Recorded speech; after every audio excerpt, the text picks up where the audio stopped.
දාරෑ හරියටම මොකද්ද සිද්ධ වුණේ කියලා මට කියන්න. එදා සෙනසුරාදා දවසක්. මම මගේ පාඩුවේ මගේ කාමරයට වෙලා පොතක් බල බල හිටියේ. වැඩට ගිහිල්ලා ඇවිල්ලා වෙලා නිදහසේ පොතක් කියවුවාම ඇඟට මහර සනීපයක් දැනෙන නිසා. ඒ වුණාට මට ගේ ඇතුලෙන් 아무තු සද්දයක් ඇහුණා. එදා මගේ ගෙදර කවුරුවත් හිටියේ නෑ. මම විතරයි හිටියේ. අනිත් අය ගමනක් ගිහිල්ලා තිබුණේ. ටිකක් වෙලා ආගෙන ඉද්දි මට හරි අමුත්තක් දැනෙච්ච හින්දා මම නැගිටලා ගියා ඒ මොකද්ද කියලා බලන්න.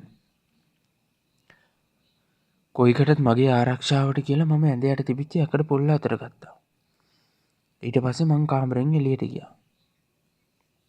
ඊට පස්සේ මොකක්ද උනේ? මම ගබඩා කාමරයට ගියාට පස්සේ දැකපු දේ මගේ ධනිස් දෙක පණ නැති වෙලා ගියා. කරන්නේ මොකද්ද කියලා මට හිතාගන්න බැරුව හිටියේ. එච්චර පුදුම වෙන්න තරම් මොකද්ද දැක්කේ? මේ මිනිස්සයා මගේ යට ඇඳුමක් වෙලෙන් අරන් මූණේ ගතුල්ල හිටියා. මාව දැක්කම මිනිහා බය වුණා.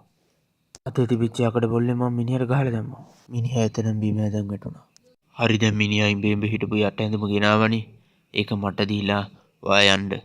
මම මේකට විසඳුමක් ඔයාට දෙන්නම්.